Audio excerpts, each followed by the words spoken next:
Nation, where we are putting death out of business. All right, so do you all remember the Christian debate we had with Ben Zion and part of his campaign? Well, Lincoln Cannon was part of that. Lincoln Cannon's a great person, and he was part of that, and he's a founder of a Mormon transhumanist Christian association. He can explain more about that and the other one. But hey, Lincoln, thank you for coming on to Detonation, and we're going to have a great talk. We're going to talk about Thrivous, which is your supplement, your product to help with life enhancement, health span, which is something we're big on here, health span. Lincoln, it's really good to have you on. How are you? I'm well, thank you. It's my pleasure to be here, Steele. Thank you so much for the invitation. I've been looking forward to it. Yeah, no problem, and thank you for taking the time out to come on. So let's get into let's go into Thrivous, because this is a great product. This is something that you have there to help health span. What is Thrivous? Why take it? Well, I mean, what does it do? Yeah, so Thrivous focuses on developing and bringing to market evidence-based, high-quality supplements in two areas. One is nootropics, which is for cognitive enhancement, and the other is geroprotectors, which is for improving health span, for helping people age better and be healthy longer. So we analyze thousands and thousands of clinical studies, and we stack rank them according to various criteria, levels of evidence, magnitudes of effect. And based on our analysis, we gather together with our science advisor board and get feedback, and we select the most effective, the most well-evidenced nutrients and ingredients that we can. We group them together by complementary function, and we produce products that help people in those areas. So yeah, Thrivous is something that I've been working on now for, it's been 3 years, just a little over 3 years. And it's a project to help people think better and live better, and makes a big difference for me in my life, and it's helped a lot of other people. Yeah, that's really cool. We're always looking for ways to help ourselves improve our memory, improve our energy and efficiency functions. These are really good, and health span is also really good because we all want to live, healthier lives in our lives. So let's go through it. So what is nootropics for people out there? Yeah, nootropics are substances that support healthy brain function and enhance cognition in lots of different ways. It might be memory, it might be focus, it might be attention, or processing speed, processing endurance. How long can you work without becoming too tired to be effective? All kinds of things like that. There have been hundreds of human studies done on many, many different substances. Some have demonstrated that they're not very effective. Some have demonstrated that they are effective to varying extents. I'd love to say that that scientists have discovered nootropics that can turn you into a super intelligence. No, unfortunately, that's not true. That does happen in science fiction. The Limitless pill in the Limitless movie is an example. It's a fun movie, but not real, unfortunately. But what is very real are substances that can make practical differences. They can improve your memory, for example, by a standard deviation in statistical tests. They can improve your cognitive endurance so that you can work longer and harder than you can without them. There are human studies that back up these claims, and you can look at the science, read it for yourself, evaluate how it's been effective in placebo-controlled studies for others, and then decide, hey, is this something that I want to incorporate into my life so that I can think better than I can without it, be more productive than I can without it, and use that ability to think better for all of the things that can contribute to in a healthy life. So yeah, nootropic substances that improve mental capacities, support brain health, things along those lines. Yeah, that's really good, and I'm sure most of our audience, if not all of our audience, is either really, really interested and or takes a variant of nootropics already. Everybody wants to enhance their cognitive capacity. You mentioned Limitless. I'm not sure if that's entirely healthy, but but a standard deviation up from wherever you are is not a bad thing. It's not a bad thing at all.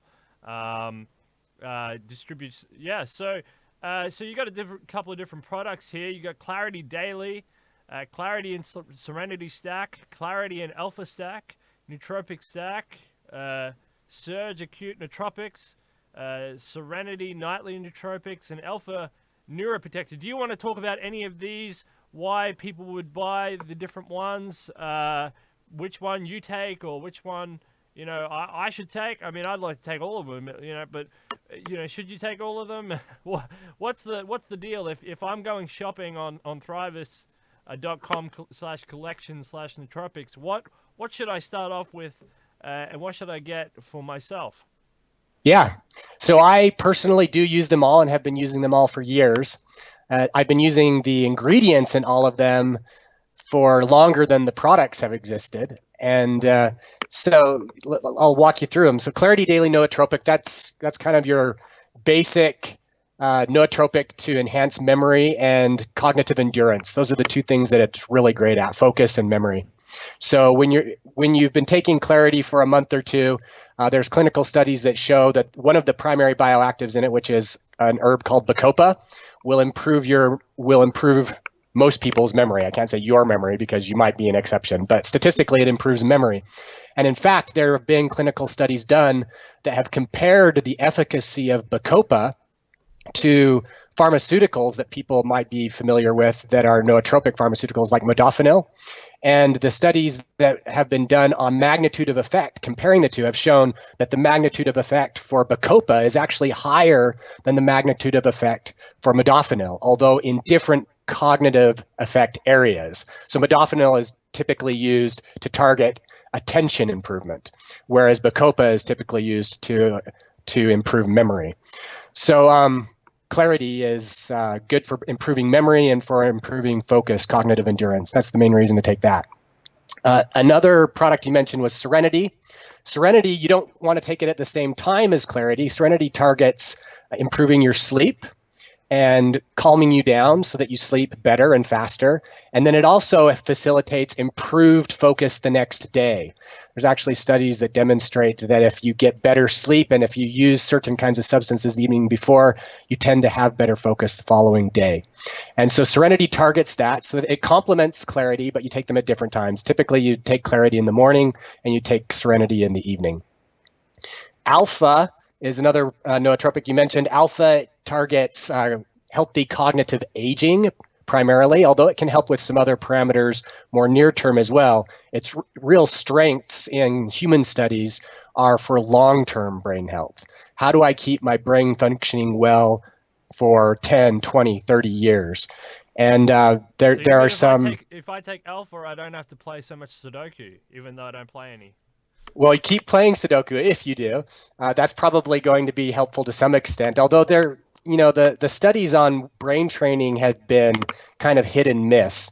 But anything that keeps your brain active and engaged and creative, I think that's a good thing to help you age well mentally.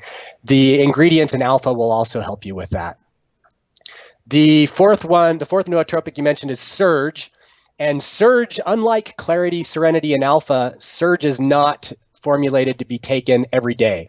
It's formulated to be taken just occasionally when you want additional energy and focus. And the reason why we say that is because Surge contains caffeine, and a lot of people use caffeine every day anyway. So if you don't mind using caffeine on a daily basis, you could take it more often. But the problem with using caffeine on a daily basis is that there are studies that demonstrate that it quickly loses its nootropic efficacy. When you use it every day for a week or two, you'll start to get marginally less benefit from it. So if you want to get maximum benefits from doses of caffeine, what you want to do is space it out. maybe use it every other day or every 3 days instead of every day. And that will probably keep you from developing too much of a dependency or too much of a tolerance to the effects of caffeine. So Surge combines caffeine with some other ingredients that clinical studies demonstrate to improve the effects of caffeine, notably theanine, and kind of takes the jittery edge off of what some people get from caffeine, and ginkgo, which can complement the energy enhancing and cognitive enhancement effects of caffeine. So we call that our acute nootropic because we intend it to be used only occasionally. So you can get all of them, use all of them, but I'd recommend that you only use Clarity, Serenity, and Alpha on a daily basis and Surge occasionally when you want that extra kick. Oh, wow. Yeah, fantastic. Yeah, nootropics are a big thing, and there's a lot of interesting snake oil ones. I mean, but you hope, yeah, this one, you know, with so many clinical trials, I mean, how can you go wrong? Do you run into problems with FDA or anything like that? Like we talk about it here all the time. What do you run into any bureaucratic problems when you're trying to get this stuff to market? No, everything that we sell is legal in the United States for distribution. There may be other countries where some things may be more legal than others. It's hard. Their laws are very different from country to country, but everything is perfectly legal in the United States. It can all be sold through any store. It can be sold online at Amazon or wherever. So we don't run into problems with the FDA. Where we have to be careful is some people will go and make claims about the ability to cure diseases with nootropics or with geroprotectors. And so we don't make those claims. Our products, we target healthy adults. And the aim of the formulas is to enhance, not to cure diseases. So to help you use your cognitive abilities better, perform better, think better, and be able to be effective and productive longer. Those are the things that we make our formulas to help people with. And we don't get into the area of disease at all. And by doing that, we have had no problems at all with the FDA in the United States. Fantastic. So, what about geoprotectors? What's the definition of that? A geroprotector is a substance that helps with healthy aging and may even help with longevity, although those are hard things to test. So we primarily focus on healthy aging. How do I age better with this than I would have without it? For example, our 3 primary geroprotectors, one of them targets joint and bone health. As we get older, over time, our body ages, our joints age, they start to feel a little bit less comfortable. They start to lose some of their movement capacity. And there are substances that have been tested many times and demonstrated to be helpful to many people in maintaining joint comfort, maintaining bone strength, maintaining mobility over time. And so that's what we do with Tenacity is the name of that product. We target joint and bone health. Another one of our geroprotectors targets heart health, and that is our Omega Cardioprotector.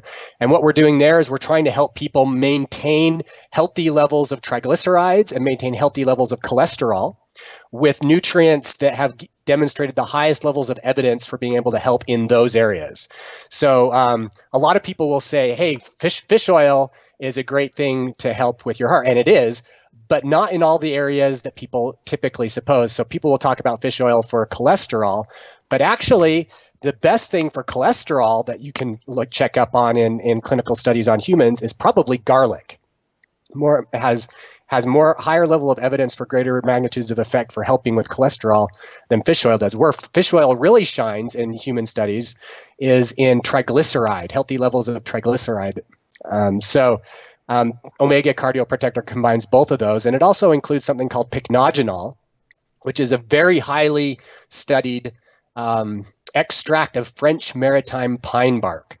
And it has a lot of health benefits, but the one that has the highest magnitude of effect is in facilitating circulation and healthy blood flow throughout the body.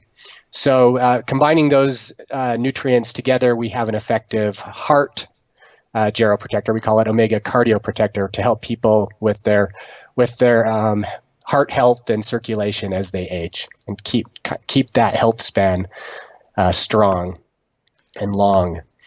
The third geroprotector that we sell is the one that targets the most important aspects of aging in the most effective way that we can today, which unfortunately is not going to make you immortal, not even close, but it will be productive and effective to some extent, and it will vary from person to person.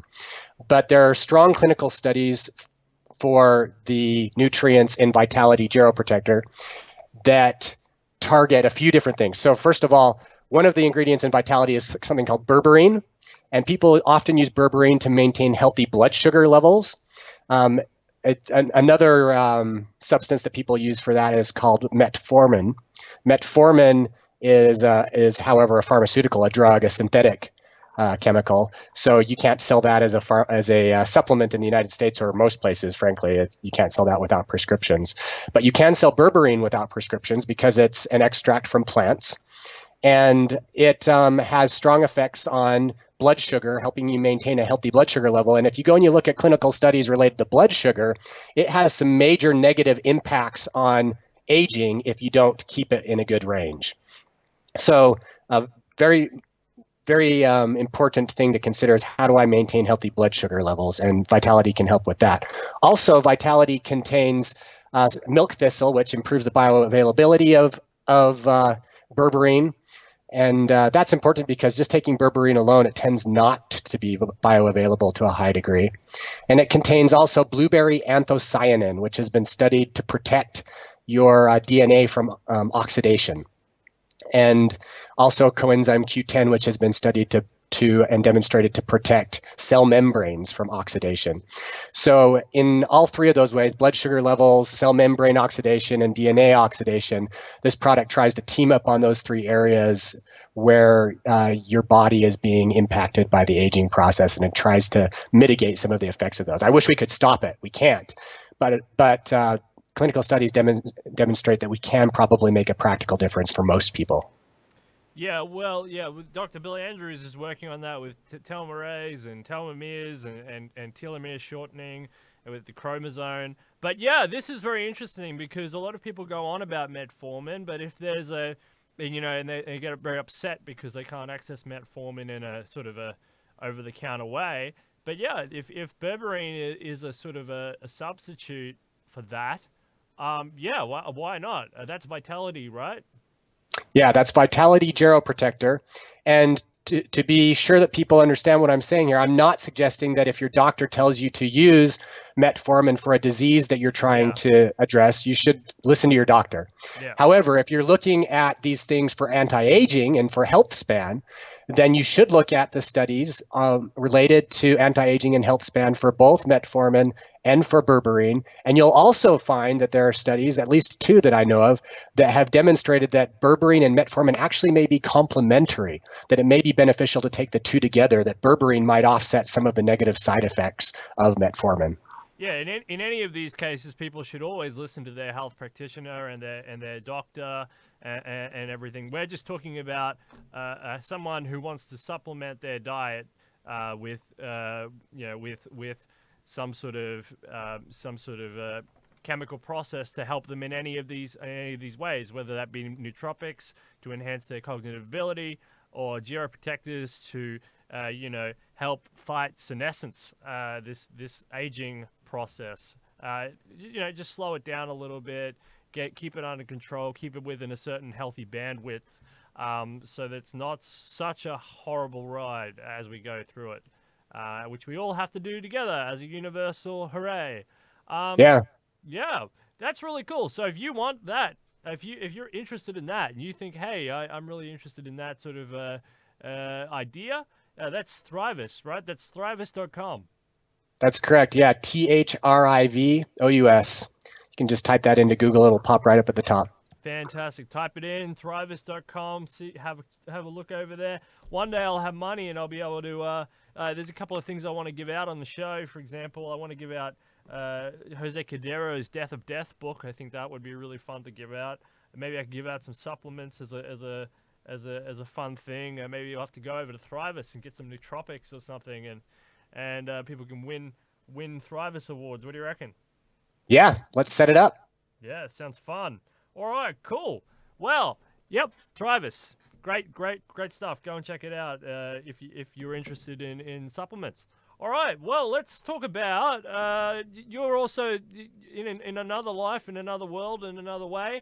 You're the founder of two forums, right, on Christians and transhumanisms coming together and smashing together in a universe of meaning. What are those two forums, and what's your capacity in both of those forums today? Yeah, so I'm one of the founders for both the Mormon Transhumanist Association and the Christian Transhumanist Association.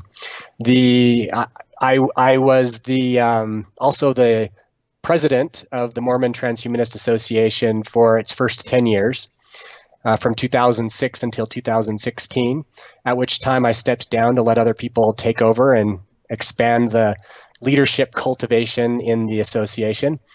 And I have served on the board of directors of the MTA since its founding. I'm still on the board of directors there. And I've also served on the board of directors of the Christian Transhumanist Association since it was founded. And that's been now, 5-ish years or so. I can't remember exactly, but a little bit younger organization, but growing faster. There's a lot more, there are many more Christians in the world, of course, than there are Mormons. Well, Mormons, of course, we consider ourselves Christians, but what I mean by that is non-Mormon Christians in the world, many more of them. So I anticipate that over time, the Christian Transhumanist Association should become much larger than the Mormon Transhumanist Association. But for now, the Mormon Transhumanist Association is the larger of the two.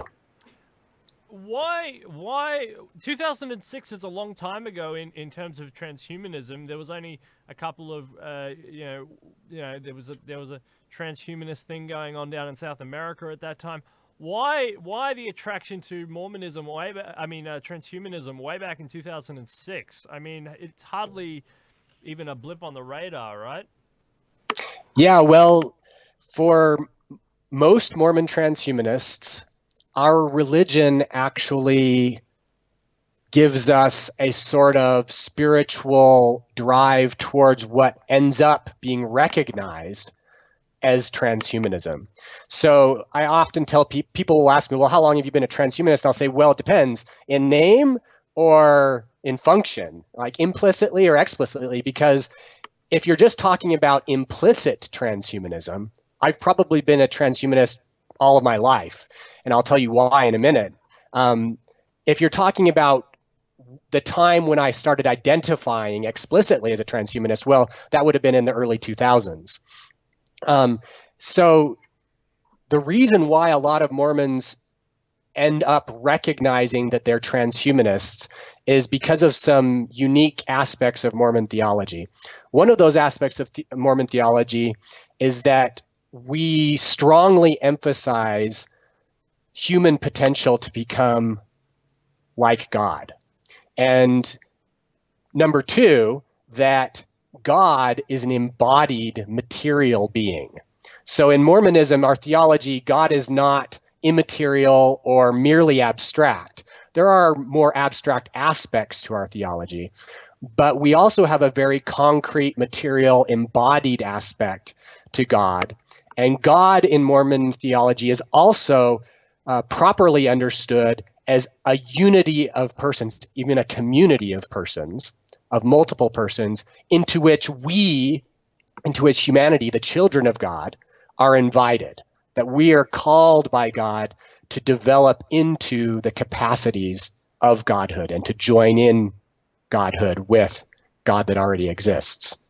So because of this kind of dual idea of having a concrete, material, embodied conception of God, and this idea that humanity should become God, the only missing step between that and fully recognizing yourself as a transhumanist is then asking yourself the question, well, how do humans progress into godhood, into this embodied form of godhood? We're not talking immaterial, merely supernatural stuff here. We're talking about something that can fit, and for many Mormons does squarely fit, inside of a natural understanding of the world. Now, that natural understanding of the world might transcend our present comprehension of how it all works. It may be that, super intelligent beings can do many things that are perfectly compatible with natural law that right now would look like pure magic to us. But most Mormon transhumanists will take the position that although we may believe that we'll ultimately have, and God currently does have, these super intelligent capacities, that doesn't mean that they are not natural ultimately. It's just that we don't understand them yet. Arthur C. Clarke, right? Any sufficiently advanced technology is indistinguishable from magic. Well, any sufficiently advanced intelligence is indistinguishable from God from a Mormon perspective.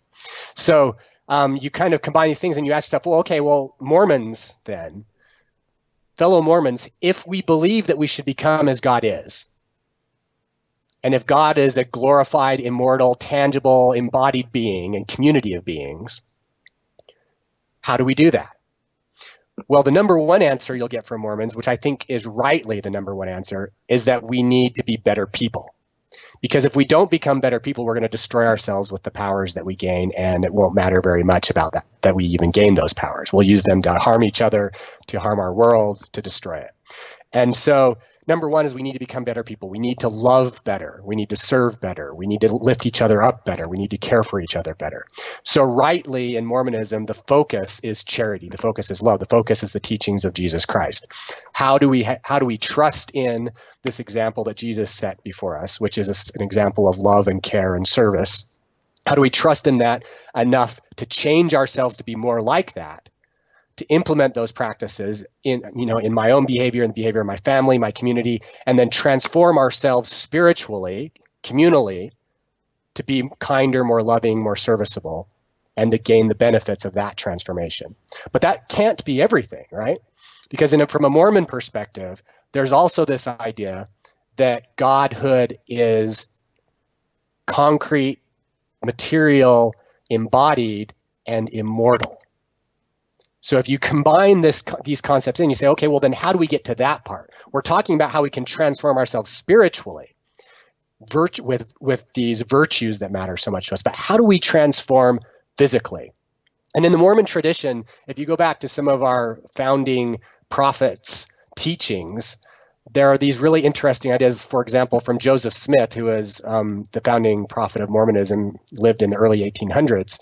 He had this idea that he taught on occasion that in what he called the last times, which is the times that Mormons believe we live in now, and what we mean by the last times is the last times before the world is transfigured into a millennial world, a paradisical world. So he said in the last times that we would gain knowledge of an ordinance of what he called translation or transfiguration. And what he understood this to be is a physical transformation of the person from our current mortal state into a state that is no longer aging and no longer likely to die like you and I are.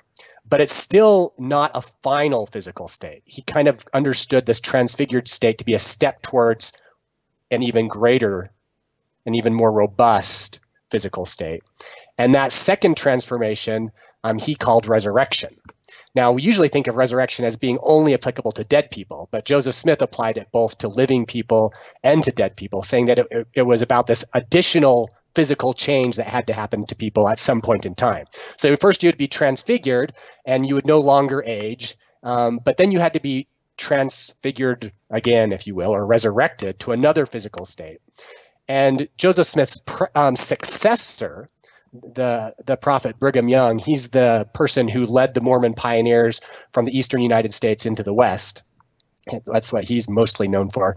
He repeatedly taught this idea that resurrection would be an ordinance that we would perform for each other. Like Joseph Smith taught that transfiguration would be an ordinance or a ritual that we would perform for each other. So if transfiguration and resurrection of both the living and the dead, from mortality or from being dead to immortality, are rituals, if they're ordinances that we ultimately will perform for each other, well, how do those rituals and ordinances work? They claimed that we would learn how to perform these rituals. They didn't say how we would learn or what the mechanics would be. but they claim that we would eventually learn and perform these rituals for each other. So it's not a big step from there to Mormons thinking, well, humanity is supposed to become like God. That's our calling. We're supposed to become more virtuous, more loving, more kind, more serviceable, and we're supposed to become immortal, physically immortal. And we hear talk about these rituals that we're supposed to perform for each other to make that happen, and that God is going to help us learn how to perform those rituals. So, we're not taking away the grace of God here. God is still involved in all of this. God is making the opportunity available to us. That's the grace. And then God expects us to operate and work with that grace as it's provided.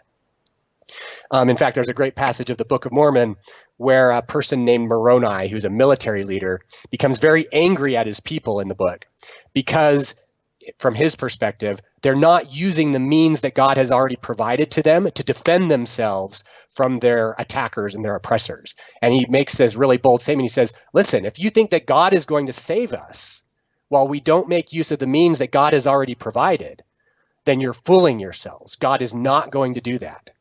God will only save us if we make use of the means that God provides. And so what are the means? Well, biotech, health, sciences.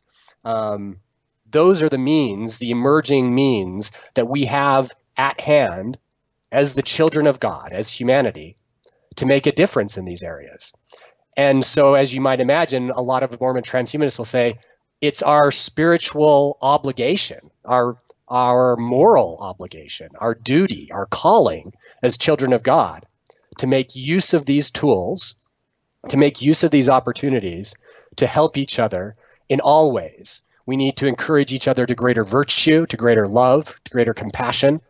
And we also need to be using these tools to end suffering, to cure diseases, to feed the hungry, to clothe the naked, and ultimately to raise the dead and transfigure and resurrect each other to immortality.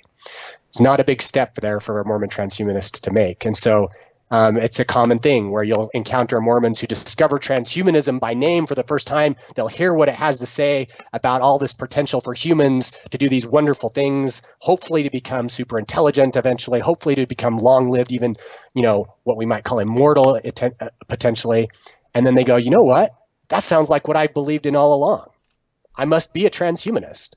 And so you get many people who become enthusiastic about transhumanism, many Mormons who become enthusiastic about transhumanism once they've heard about it for the first time, and they quickly identify as transhumanists. Wow, that's so much to take in. Yeah, you studied at Brigham Young University there. How was that? Yeah, I've studied at BYU twice. I did my undergraduate degree there in philosophy and my graduate degree in business. And it's a great university. It's a highly ranked school for business and accounting in the United States. In fact, it's one of the highest ranked. And its undergraduate program is repeatedly ranked #1 for value. The cost for the level of education that you receive is the best ROI that you can get in the United States for education, according to many assessments. Great, that's fantastic. Yeah, so there's a bunch of questions that I want to ask you, and they're not theologically related because I have talked a little bit about theology, and we can go into the theological aspects, and definitely like books are like Pearl of Great Price and others that they don't talk about. But my question, I guess, I mean, for people listening at home, you have to understand the Mormons are an incredibly resilient, tough, independent sort of crowd. And, they had Nauvoo, they had an independent army, they had almost a whole society. They decided it was better to integrate formally with the United States over time. And then, they crescendoed it at Mitt Romney, right? And Mitt Romney was a Mormon, and he almost became the president of the United States. So these people are no joke. These people are big. What my question is, the Mormon Church is like 16, 17 million strong. You've got churches all over the world. But you do have a lot of splinter groups. You have the FDLS, and you have the polygamous ones, and you have these ones and that ones. Is what you're talking to me about, is this a splinter group? Or is there a strand of this running through the presidential line? What would Thomas S. Monson or Russell Nelson or any of these presidents, would they condemn you and call you out? or is this something that's actually running closer to the center of the mainstream than we realize? It's running closer to the mainstream than you would realize, but I wouldn't say it's entirely mainstream. If you were to ask President Nelson about what humans should be working on together, he would say that we should be working on exaltation. And what he means by exaltation is the word that Mormons use to mean becoming like God. And he would say that exaltation is the kind of life that God lives, and it's what we all should be working together to achieve. So this is a very standard Mormon teaching, the idea that we should become like God. And the idea that science and technology are good things and can help us along the way. Most mainstream Mormons embrace that. Where you'll run into some disagreements among Mormons is, how far should we go with the technologies that we have today? Some people will want to go further than others. Some people will say, well, God's going to help us more at beyond this certain point, some arbitrary point that they describe. Whereas others, like Mormon transhumanists, will say, hey, God's never been in the business of doing things for us that we can do ourselves. God's been in the business of providing opportunity. And so then, of course, that kind of Mormon will lean more in a transhumanist direction. So one of the things, just to kind of give you a layout of the land of Mormonism, the Church of Jesus Christ of Latter-day Saints is the largest Mormon denomination. I'm a member of that church, and most members of the Mormon Transhumanist Association are also members of that church. Somewhere between 60 to 70% of Mormon transhumanists are members of the Church of Jesus Christ of Latter-day Saints. And then, as you mentioned, there's also many very small, by comparison, other denominations of Mormonism. The Church of Jesus Christ of Latter-day Saints has, on the order of 15 million members, as you mentioned. Probably only a third of those are actually kind of practicing members of the church. But that's still a lot of people, and it's very actually interestingly similar to Judaism worldwide, right? There's about the same number of Jews in the world as there are Mormons, and you get also a very wide degree of variation in how practicing they are of their religion. So you could think of it as being very similar to Mormonism. There are smaller groups of Mormons, the second largest denomination of Mormonism, and they tend not to even use the word Mormon. And even the Church of Jesus Christ of Latter-day Saints has kind of backed itself away from the word Mormon a little bit, although, of course, the name of one of our primary books of Scripture is the Book of Mormon, so it's never going to go away completely. But the second largest denomination of Mormons is the Community of Christ. Their name used to be the Reorganized Church of Jesus Christ of Latter-day Saints, and they probably have, if I remember right, they're around 300,000, 400,000 members, so much, much smaller than the church that I'm a member of. And we do have some Mormon transhumanists who are from the Community of Christ. The third largest Mormon denomination is even much smaller than that. We're talking maybe 10 or 20,000 members tops. And then all the ones after that are very tiny. Mormon transhumanism and the Mormon Transhumanist Association are not a splinter group. We are not an independent Mormon denomination. We're more, you could think of us more like a religious order that is pan-denominational in Mormonism. We have Mormons from all of the different denominations who are represented in the Mormon Transhumanist Association. And because the Church of Jesus Christ of Latter-day Saints has, by far the most members, it's also going to be the case that by far the most Mormon transhumanists are also members of the Church of Jesus Christ of Latter-day Saints. But there is no formal affiliation between the church and the association. There's no formal affiliation at all. One doesn't recognize the other as being, official in any way in regards to itself. Yeah, understood. Yeah, understood, and that makes sense. And this sort of this proportional representation within it, it's sort of naturally filled out. Yeah, so transhumanism and Mormonism, it's really interesting. I was gonna say something. Do you find so it's a one issue it's a one-issue organization, right? You're not worrying about any of the other topics that pervade the dialogue of discussion. So you just talk about transhumanism. You don't talk about polygamy, for example. You don't go there, do you? Sure, there are Mormon transhumanists who talk about polygamy. There are Mormon transhumanists who talk about many other aspects of Mormonism. The primary aim, of course, is to talk about the intersection of Mormon transhumanism, but that intersection is incredibly broad because most Mormon transhumanists would argue Mormonism is a transhumanism thoroughly. Every part of it is a form of transhumanism. Now, there are other kinds of transhumanism too. Not all transhumanists are Mormons, of course, but at least implicitly, many Mormon transhumanists would argue that all Mormons are transhumanists, at least implicitly. And so when we're talking about different aspects of Mormonism, we often, think about them and talk about them in terms of transhumanism. So you brought up polygamy. Early Mormons, many early Mormons were polygamists. I have many polygamist ancestors. And of course, the church today no longer practices polygamy and hasn't for, nearly 200 years. Or actually, it's been over 200 years now since we formally stopped, although some people continued for a little while after we formally stopped. At least declared we had stopped. Anyway, people have a lot of different views on polygamy. My own take on polygamy is that it was often practiced in oppressive ways. And I'm against the oppressive ways that it was practiced, to the extent that it was practiced oppressively.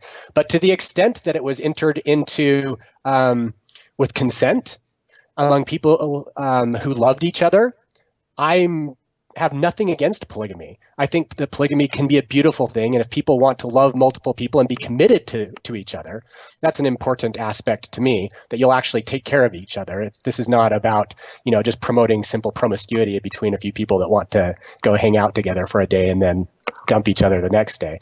But if you actually want to love and be committed to each other, then I think polygamy can be, if everybody wants it, if all partners are fully into it, a good thing. But of course, Mormons today, the Church of Jesus Christ of Latter-day Saints does not practice it. Only very small denominations of Mormonism are currently practicing polygamy. But it's interesting to note that many living Mormons in the Church of Jesus Christ of Latter-day Saints, the largest denomination, the one I'm a member of, are considered to be polygamists in the eternal sense, because we believe that marriage does not end at death. And it's currently permissible in the Church of Jesus Christ of Latter-day Saints to be sealed to another person if your living spouse dies. And that doesn't terminate the sealing or the marriage to the former spouse. So the current president of the Church of Jesus Christ of Latter-day Saints, for example, from a Mormon perspective, is a polygamist. He is married to more than one woman insofar as the church is concerned. Legally, he's not in the United States. Legally, he's married to only one woman. But insofar as the church recognizes sealings between people, he is a polygamist. And most members of the church know that. It's not a secret. So although we've stopped practicing polygamy in our day-to-day lives, doctrinally, there's still it's still there, at least in the background. And I don't think that that's at all incompatible with a transhumanist worldview.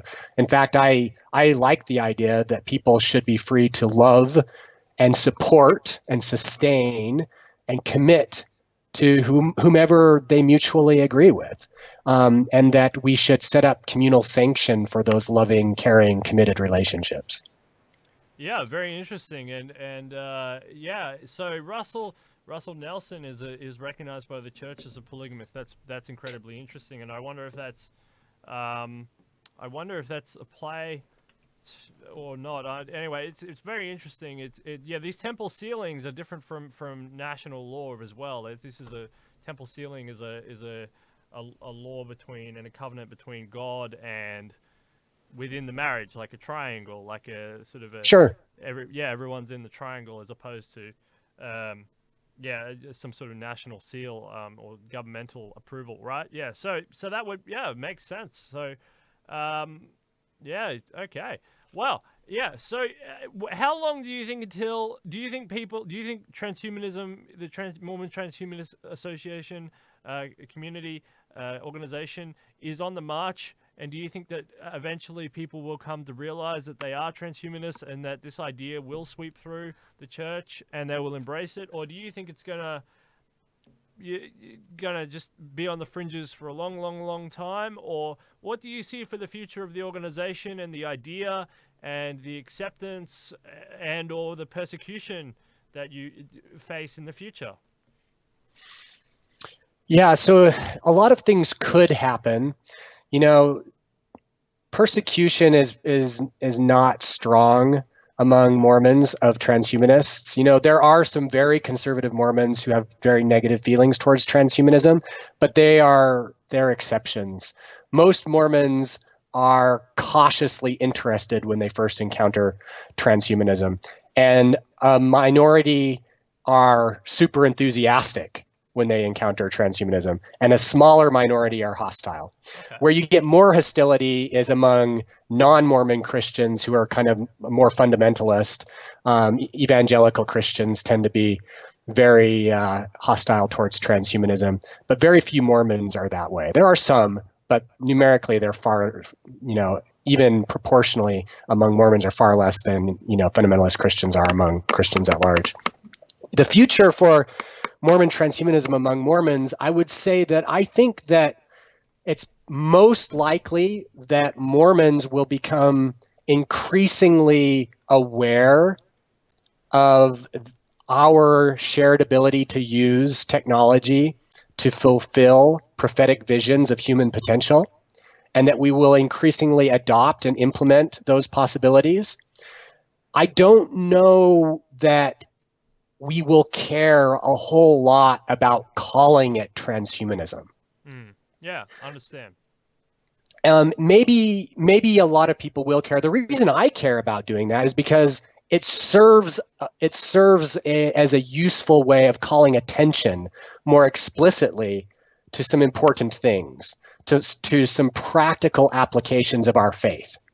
Transhumanism kind of calls it out and brings it to attention, but if you're just living the religion, and as science and technology continue to progress and change and enable us in new transformative ways, you're going to start adopting those things, and you're going to start living those things. You're going to start using those things. You're going to start seeing church friends and church leaders adopting and using those things, and explaining how they can be used in ways that are compatible with our value system and compatible with our visions of, positive human transformation. And so I suspect the most likely thing is that Mormonism will continue to evolve as it always has. Mormons today are different than they were 200 years ago. Some people will tell you otherwise, but they just don't know Mormon history well enough. We've evolved a lot, and we will continue evolving. And so I suspect we'll continue to evolve. Biotechnology, health sciences, and other emerging technologies will continue to influence our behaviors, influence the way that we apply our religion, and our natural, inherent, implicit transhumanism will become increasingly obvious. But I don't know that a lot of us, some of us certainly, but probably never all of us, probably never even a majority of us, will come out and explicitly identify with the word transhumanism. I think it'll just become the norm, and there won't be a word that's so important to describe it. Whereas religious identities and cultural identities that have more ancient and enduring and robust kind of ways of getting into people and moving them to identify with, those kinds of things, like calling yourself a Mormon, will probably endure and grow better, more strongly, more robustly than calling yourself a Mormon transhumanist, I would guess. But at the same time, Mormon transhumanism has been growing, and, it's not going to take over the world by any means anytime soon, but it has influence and it shapes people's perspectives, and I think will contribute to shaping. In fact, there's a cool analogy. I'll tell you an analogy that I often use. I call it the Jim Bridger analogy. Jim Bridger was an explorer of the American West. And he went out into the American West before it was cool to go west, to trade with the Native Americans, to discover effective routes from the east to California, and to set up outposts and things like that. So he helped, transform animal trails into human trails, and he helped make it possible to get from point A to point B faster and more safely. And eventually, these Mormons in Nauvoo ran into some big problems, as you alluded to earlier, and they had to move. They were at odds with their neighbors. Joseph Smith had just been killed. There were threats of more violence. They didn't want to live that way. The people by them didn't want to live that way. And lest any Mormon fool you, there were problems both ways. It takes two to tango. And so, Mormons were being persecuted, but they were also doing some persecuting. It was time to separate. And Brigham Young had to take them somewhere. Most of the people ended up following Brigham after Joseph died. Not all. And that's where a lot of the kind of branching of Mormonism happened, was at that point. But the majority ended up following Brigham Young. And so where did he go? Well, when he had to go somewhere, he didn't go make a new trail. There were already trails. So what did he do? He talked to the Jim Bridgers of the world, and they helped inform Brigham about the most effective way to go west. So Jim Bridger didn't lead the Mormon pioneers to the west directly, but indirectly, he influenced the way that the Mormon pioneers went west. They went west in a way that they would not have gone otherwise. And so that's how I think of Mormon transhumanism. I think that Mormon transhumanism is creating pathways into the new world, making them safer, more understood, more effective, putting outposts along the way, making it easier to travel. And when it comes time for the leaders, the recognized leaders of the church, to move into that new world, to move into that future, which of course is gradually happening and probably going to accelerate, as a lot of transhumanists suppose. The time will come to move a little bit more quickly. And where are they going to go? Well, they're going to follow the paths that people that they trust have already walked. They will lead the people still. They're not going to hand over the reins to the Mormon transhumanists. But Mormon transhumanists will at least implicitly have informed effective ways forward for the people. Jim Briggs, right? Yeah, Jim Bridger. Jim Bridger. Yeah, you're the Jim Bridger. Yeah, I get it. That's a really, really good analogy, and it's up to the Brigham Youngs of the church to actually choose whether or not to walk the path, but the path is there. And you can do all the you can come across all the rattlesnakes on the way and say, hey, no, don't step there. There's a rattlesnake there, or that leads to a gorge. You'll run into a problem there. And that's good. And I like that a lot, actually. So yeah, and the reason I always come back to Mormons is because Salt Lake City is a beautiful city. It's a highly functional city. And the church, it's a young church. It's full of energy. It's full of ideas. It doesn't stagnate like some of the other older Christian, especially, so let's say Catholic. It's not that big stagnant machine, or where it's really hard to reform, and there's a millennia of rules that you have to consider or whatever.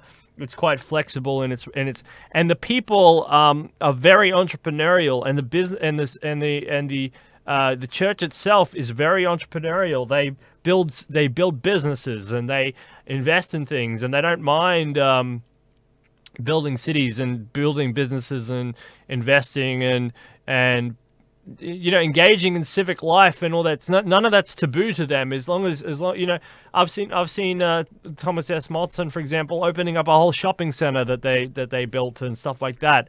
This is a young, energetic religion with lots of ideas, lots to live for, lots of life, lots of energy, independent, strong. I see good things, and they're highly adaptable to new ideas like transhumanism. And other ideas as well. And we haven't even touched on all the other things that they could potentially do. But transhumanism is one of those ones that we're interested in here. And yeah, that's why I keep coming back to Mormons, because I just see a lot of potential for a lot of good things. And you know, you yourself, you're into nootropics and geoprotectors, and you know, it's not this total, you know, sit back and wait for Armageddon type attitude, which I find with other religious folk, and I won't mention, but there is a sort of I find it's almost a lazy attitude, a religious laziness, where they say, well, you know, God's just going to punish the evil people and he'll come down when his time is, and I'm not going to do anything in the meantime because it's Satan. Now, I don't agree with that argument at all. I think that's a silly argument. You know, you're being put under the pump, under the test of Satan, and to be able to function as a good citizen, as a moral and upstanding citizen in this world is part of the test. It's part of the fire, you know. So yeah, I've always liked Mormons for that sort of reason. This energy, this youthful zeal, this ability to get engaged with the world. They have political savvy. Again, Mitt Romney should stand out to people in their minds, but a lot of people brush Mitt Romney off. I don't know why, but that was Nelly, a Mormon in the White House, and it's not just any guy. It's a Mormon, and that would have changed the world dramatically. Hypothetically, what would a Mormon Mitt Romney look like in the White House? Yeah, so I think I'm not going to mince words on this. He would be worlds better than our current president. I'm not a fan of the current president. Neither is Mitt Romney, as everybody knows. He's one of the more vocal Republican critics of our current president. What would a Mormon look like as president? I think you'd find somebody who has very high esteem for the rule of law. Mormons consider the United States Constitution to be an inspired document. And that's why so many Mormons are politically conservative. Many Mormons feel that it's very important to stick to the Constitution as closely as we can, because they believe that God inspired our founding fathers, as the term goes, to put that document in place. So you'd find that, you know, a Mormon president is likely to be someone who cares a lot about the Constitution and tries to ensure that it's upheld in the way that new laws are enacted. Personally, I'm a religious moderate. I'm not a Republican. I'm not a Democrat. On social issues, I lean a little bit left. On economic issues, I lean a little bit right. Well, that's actually hard to say. Pretty moderate on economic issues. I would love to put it this way. I would love to just be a pure left libertarian, but unfortunately, there are realities in the world that make organizing left libertarians almost impossible. So I'm also a pragmatist. I'm not opposed to government. I'd like to be, but it's a useful thing, and we should use it for what it's good at and try to keep power decentralized as much as we can so it's not too excessively abused. But that leads to another thing you'd probably see from most Mormons in a high government capacity. Most Mormons care a lot about decentralization of power. Agency is a key in Mormon theology, this idea that everybody has agency and that it's important not to infringe on agency. God doesn't come down and tell us what to do all the time. God has inspired us with, the commandments like, thou shalt love the Lord thy God with all thy heart, and thou shalt love thy neighbor as thyself. We have these commands in place, but God doesn't enforce these commands. From a Mormon perspective, God teaches us correct principles, but then it's up to us to govern ourselves. And so you'd find that most Mormons would tend to kind of engage in politics and in ways along those lines, where we wouldn't want to be too heavy-handed about telling people how they have to live their lives or how they have to spend their money. So it's a little bit libertarian, maybe, but Mormons aren't monolithic either. We have some Mormons who are more authoritarian than others, but overall, I think you'd find that a Mormon in the White House would not be nearly as scary as some people might imagine.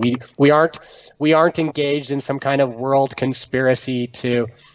I've heard all kinds of crazy things with the Illuminati and Colonel Sanders to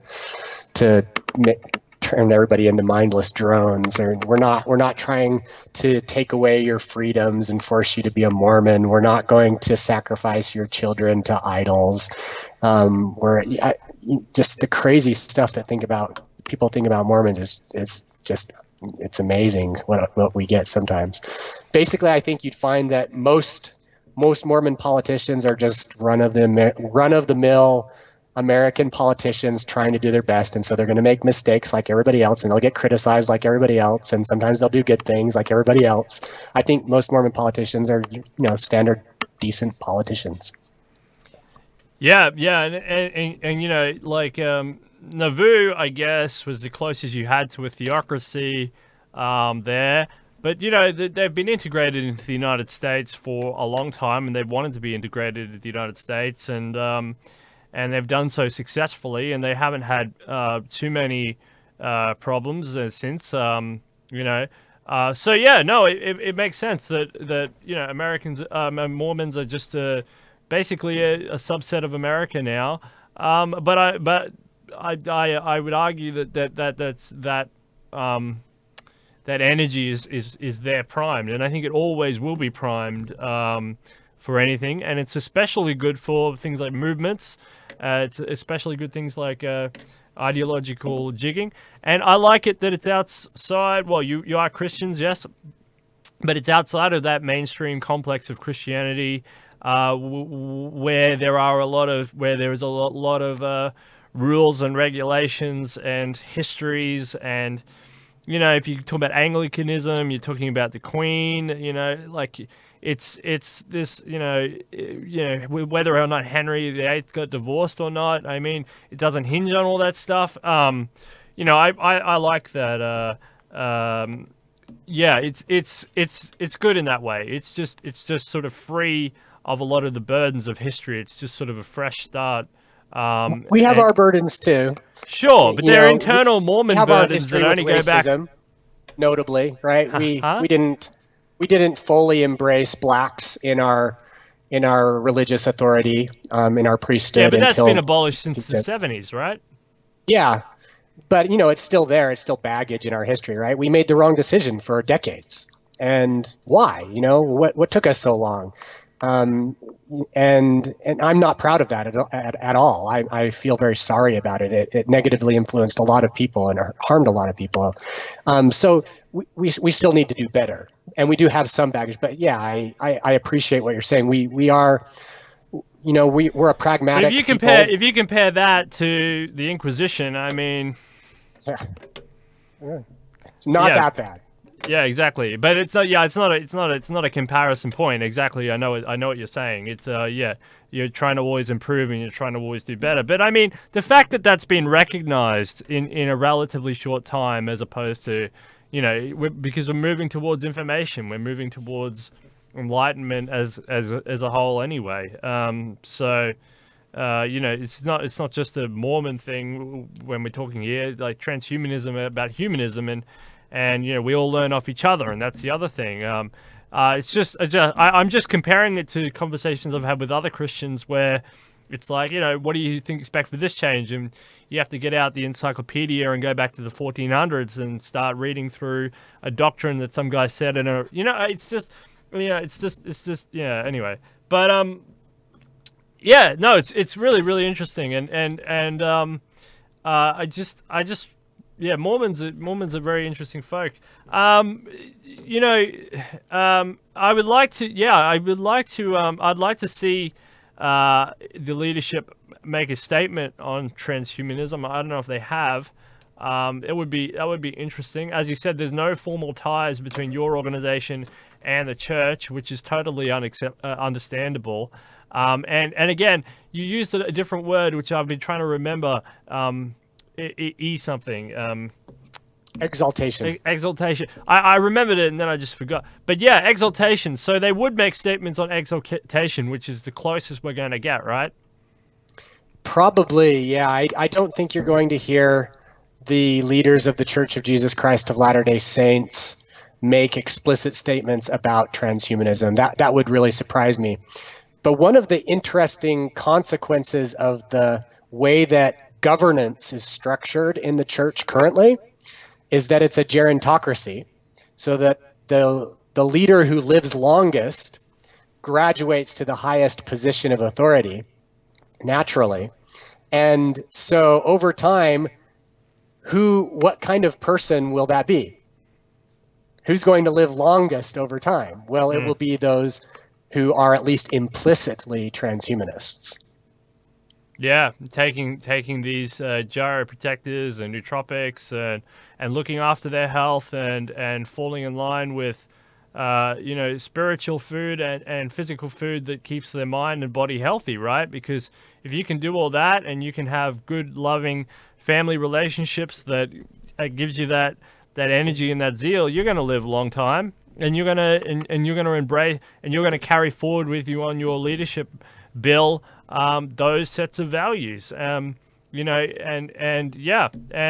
is there a problem with the gerontocracy idea? I mean, in modern society, we're running into problems with, it's kind of like World War One, where they would march men over the trenches towards machine guns because they weren't accustomed with modern warfare. They still thought they were fighting Napoleon with muskets that fired 1 round per minute. Are you finding that in your church? Like we're finding that in civil society? And I don't mean to separate the two. I'm just using it as a statement where older folk are not keeping up with the internet and not keeping up with the rapid state of change, especially in progressive societies, or is that actually making a conservative base that's keeping the church united and actually some semblance of the religion that you'd want from a religion? Yeah, it has strengths and it has weaknesses, both, I would say. On the one hand, the church is faring better than most Christian organizations in the United States. Most Christian organizations in the United States are decreasing in size currently. The Church of Jesus Christ of Latter-day Saints appears to be growing at the same rate as the population of the United States currently. Of course, worldwide, religion is growing per capita. We've already passed peak secularism on a worldwide scale, but in the United States, there are still strong secularizing effects, at least for now. I tend to think that that's a reflection of a time of transition rather than as a movement towards some final state. I don't think humans can stay non-religious. I think it's aesthetically weak and will be selected against over time. But I mean, that's a different question to discuss. Anyway, your question about whether gerontocracy is strong or weak, having a strong kind of persistent centralized leadership does provide some stability. It does tend toward greater conservatism over time. Mormonism has become, as a consequence, more conservative over the last 200 years in many ways. We're definitely not as experimental as we were in the early years. Joseph Smith was experimenting with communitarian, both marriage arrangements, but also economic communitarian concepts. He was teaching very new interpretations of the Bible, or at least some would argue that they weren't so new, but maybe lost and resurrected interpretations of the Bible. Depends on the Mormon that you talk to. Anyway, the religion has become less dynamic than it was 200 years ago. And, that's not necessarily an entirely bad thing, but you also don't want it to calcify, because if it calcifies and becomes rigid, then it can't adapt to, the world as the world continues to change. And so it's important. I would argue that what you want ideally is the thing that's described in the New Testament as the body of Christ, where you have a spine that's kind of your rigid core that holds everything together, but then you want the warm, fleshy parts and the smiling face that aren't the spine. They're more flexible, they move around and they do cool stuff. And you kind of need both. So in a healthy church, you need some people who are a little bit more rigid to kind of hold the body up, keep it erect, and keep it from being just a puddle of nothing. But you need warmth and embrace and movement as well, and so you need a balance of the two. And I'd like to think that in some important ways we're succeeding in demonstrating that we have some balance, that we are adapting in important ways. The current president of the church has made many significant policy changes in the last few years. In fact, some members of the church have become almost breathless over the fact that he's made as many changes as he has. They're like wondering if they can keep up with him. And this is a guy in his 90s. He used to be a heart surgeon. Anyway, he's outpacing many much younger folk in his willingness to make change. But at the same time, there's some things that some people would like to see change faster. And that's always going to be a balance, right? I mean, we've got members all over the world, some of whom are very conservative, some of whom are less conservative. I don't know if you could say we have some that are flaming progressives. That tends not to be the case, but there's a few. But in my ideal world, we'll find ways to continue to reconcile with each other, not break communion with each other, but work through difficult questions together. Remain a strong, robust organization that's powerful enough to do real things, to make real things happen in the real world, not fracture into weaker, smaller organizations, but also do that in a way that's demonstrating real compassion and real creativity going forward, and not legalism and backwards looking, kind of perceptions. Yeah, well, speaking of calcification, like this sort of stagnation, I was raised Jehovah's Witness, and those guys are basically dropping off the map now. Bad leadership, an inability to adapt to the modern world, and then overdoing it right now. Like they went nuts. So they went from having this sort of leadership just basically sucking out all the donations to fulfill sort of commercial needs, and then suddenly, just over adapting to technology to the point where it confused their member base, massively, for monetary savings, and it's a very confusing message, and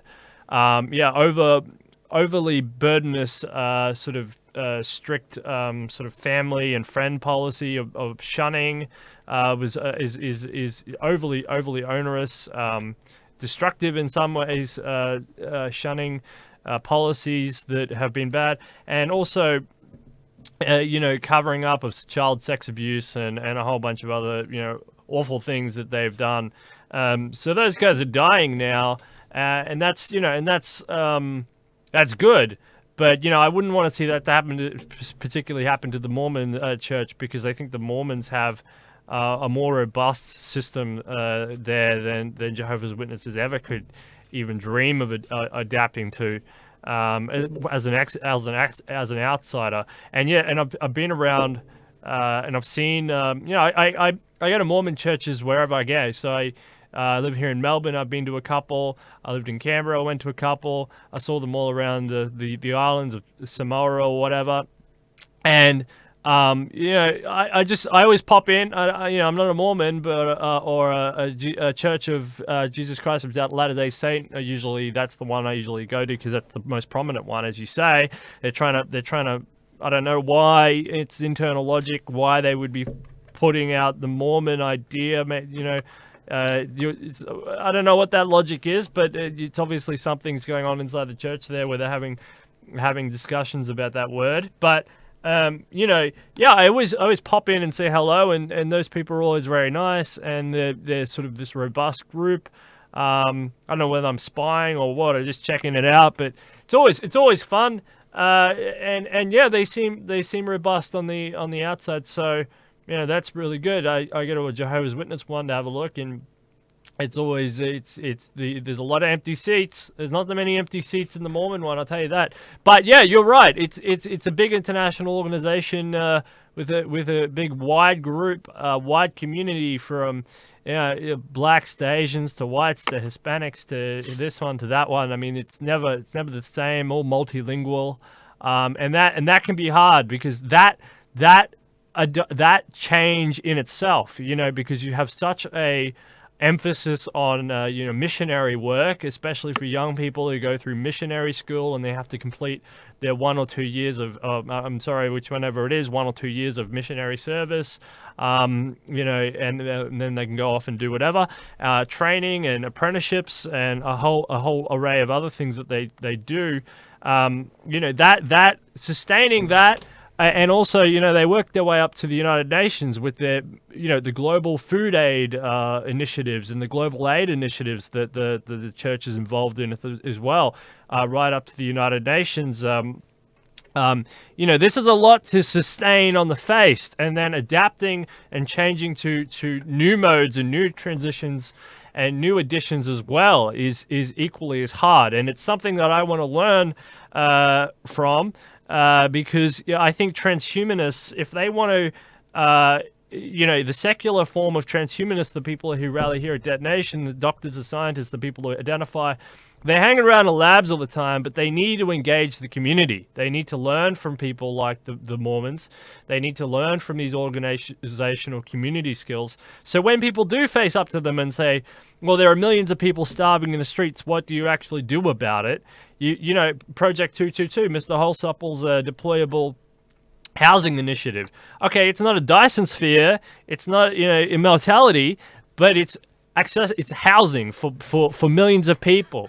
Talk spectrum, cognitive liberty, TAFs, which is an emphasis on education in Africa, and education for all, which is transdisciplinary. The Transhumanist-Party, which is going forward with political influence in the United States and spurring on these great ideas. And now we have Transpire.me and Kate Goes Tech, which is Kate Lubchuk's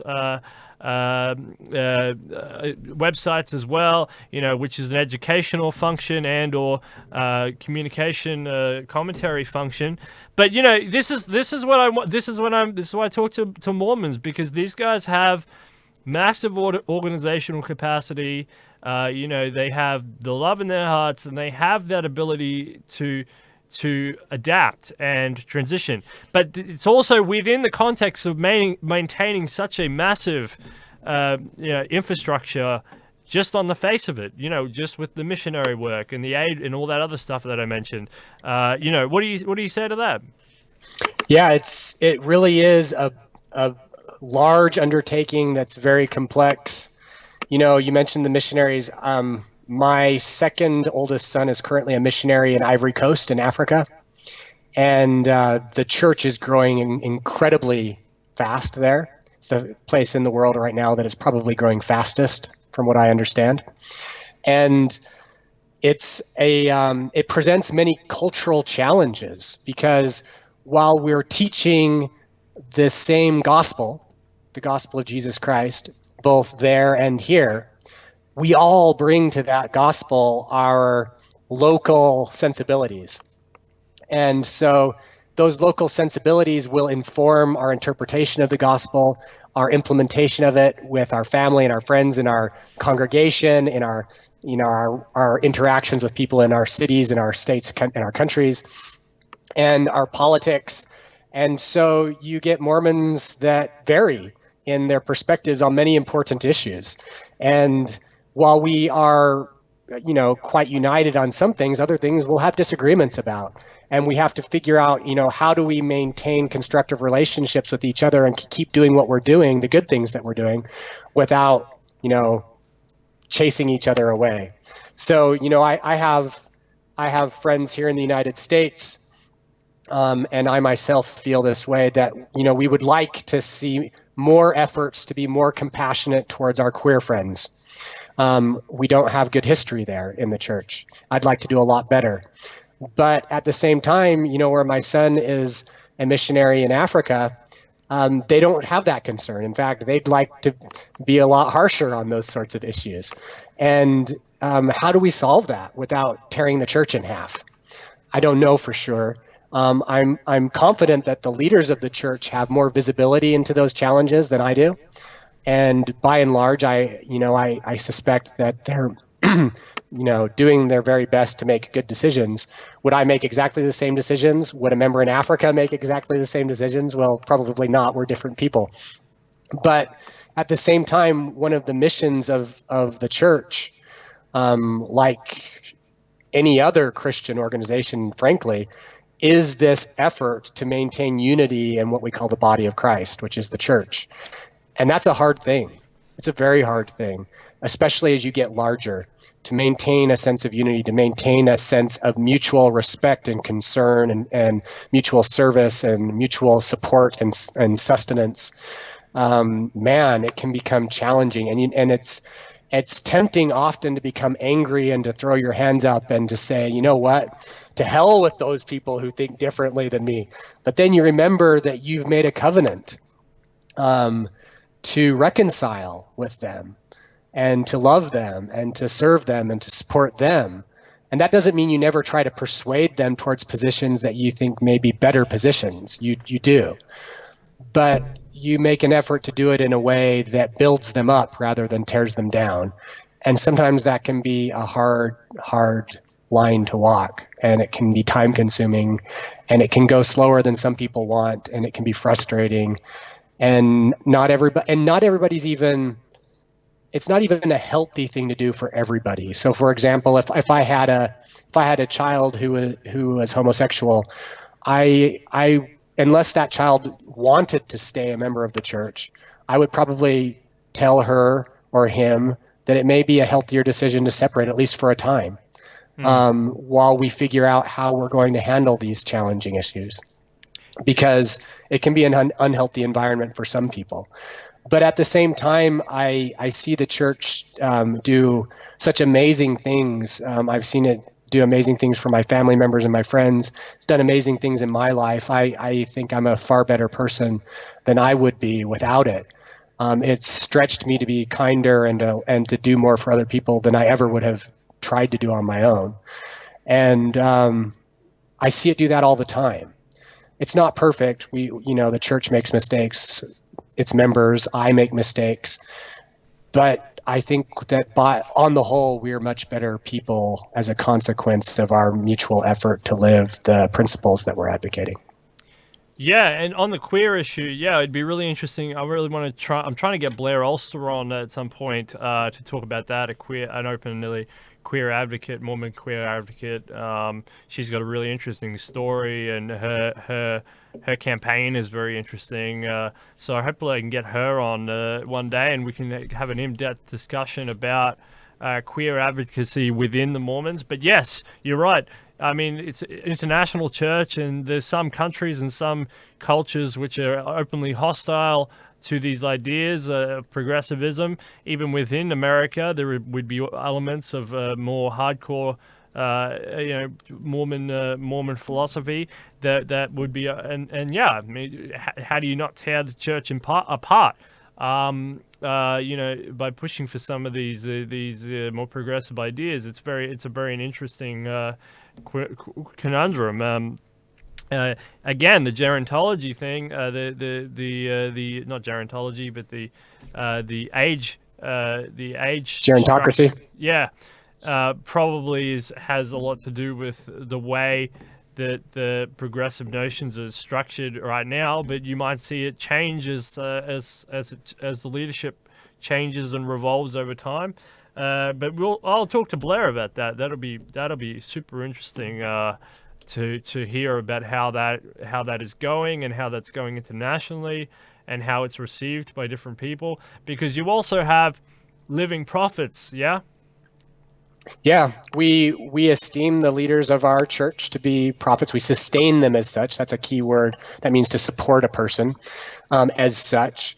Although doctrinally, in Mormonism, everyone is called to be a prophet, to have the spirit of prophecy. And what we understand the spirit of prophecy to be is the testimony of Christ, or the experience of Christ. So to be a prophet in Mormonism is to have this experience of living the gospel of Jesus Christ and going and telling people about it. That's the core of what prophecy means in Mormonism. Now, of course, in the popular imagination, prophecy is also associated with, oftentimes with ideas more like fortune telling. But in Mormonism, we tend to look at that aspect of prophecy, not so much as fortune telling, but as what I would call forth telling. It's more like a provocation and an invitation for people to act, to shape their futures in certain ways that are compatible, complementary with the visions of the future that our founding prophets and that Christian prophets and apostles that Jesus Christ talks about in the Bible. So how do we live our lives in such a way that we promote those visionary futures? How do we act in such a way? How do we think in such a way that it affects our words, and our words affect our actions to be more conducive to shaping our communities to make heaven on earth? And that's what the prophecies ultimately are in Mormonism. Heaven is not somewhere far away in Mormonism. Heaven is here on earth. It is earth transformed into a paradise, and earth eventually transformed into the abode of God, the home of God. That's the ultimate prophecy of Mormonism. So the role of a prophet in Mormonism is to channel the spirit of Christ, this aesthetic of living the teachings of Jesus Christ into our actions so that we can contribute to participation, to making God's plan happen here on earth for all of the children of God. And that means all of us, whether you're Mormon or not, from our perspective. From a Mormon perspective, we're all children of God, whether we're members of the church or not. And the goal is for us all to gain salvation and even exaltation for those who choose it. It's one of my life goals to go to Salt Lake City to the big church, the Mormon Tabernacle, and see the Mormon Tabernacle Choir. Are visitors allowed in the big one? Oh yeah. So, well, if you're talking about the Tabernacle, yes, visitors are allowed in there. We also have a new conference center that's very large where our conferences are currently held, our general conferences. They're held twice a year. All the members of the church attend, either very few in person, but mostly through television. But you might also be thinking of the temple in Salt Lake City. All of our temples are only for members of the church, except during certain times when they regularly go into a period of renovation where, we have people come in and we redo the ventilation and we repaint and do all kinds of things, right? Just, maintenance of the buildings. During those periods of time, we open up the temples to everybody. So anybody who wants to can come tour them, see the insides. They're very beautiful inside. Some of them have murals of biblical stories or Mormon pioneer stories on the walls. Others are just not murals, but just, very beautifully decorated. You can go in, you can see them, you can tour them. And then when the renovations are done, they stop the tours. And then again, it goes back into a period of time where only Mormons can go inside. Okay, very cool. Yeah, I'd love to see the choir sing. I think it would be fantastic. In the last few minutes, before we just tell people to go and get Thrivous again, how central is Jesus? Is Jesus at the center, or where is Jesus on the spectrum of importance? Jesus is highly important to Mormon transhumanists, highly important to Mormons generally.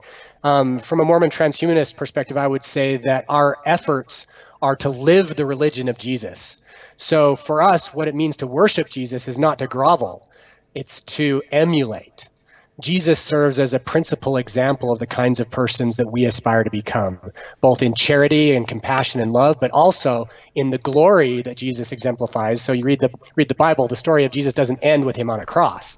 The story of Jesus ends with him in an exalted, tangible physical body that he comes to his disciples and says, see, touch, feel. Spirits don't have flesh and bone as you feel that I have. So Jesus exemplifies not only exalted compassion, but also exalted physicality. And so from a Mormon transhumanist perspective, our aim is to trust in the message of Jesus, to trust in the role of Christ that Jesus exemplifies. Now, Christ is not Jesus' last name, it's a role. Christ is a Greek word for the Hebrew word Messiah, and the Hebrew word Messiah is an anointed person, somebody who's set apart with a special purpose to save the people from its oppressors. And our oppressors, as interpreted in the Christian tradition and as interpreted by transhumanists, our biggest oppressors are suffering and death and evil. Those are our oppressors. That is what we are called to save the people from. When we are baptized in Christ, we take on the name of Christ with Jesus. We become Christ with Jesus. And so we are called to be saviors, to participate in the work to overcome the oppressors of sin and hell and death and evil. And so we trust in that message. We change or repent to internalize that, to transform ourselves to be more like Christ, to have that countenance, to have that spirit, that aesthetic with us more thoroughly. And then the baptism symbolizes transformation. We do full body baptism in Mormonism, which you fully immerse your body in the water and you rise out again. It's symbolic of death and resurrection. It's symbolic of transformation, physical transformation. And so then as you're living this emulation of Jesus Christ, as you're attempting to embody it more and more yourself, you transform, you transfigure, and you become more compassionate, hopefully. And ultimately, hopefully, you become physically immortal and you can live long and healthy while living for things that are more important than health. The reason we want to be healthy is because we want to love people. We want good relationships. We want good experiences. We want to create, right?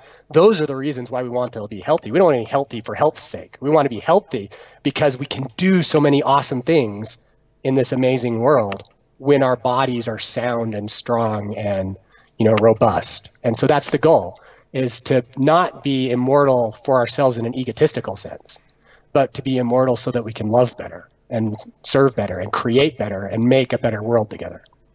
Fantastic. Well, I'll read you a quick passage from the Bible, which is one of my favorite passages because I identify as Thomas the Doubter. And in John 24-29, he says, "Now Thomas, one of the 12, was not with the disciples when Jesus came. So other disciples told him, 'We have seen the Lord.'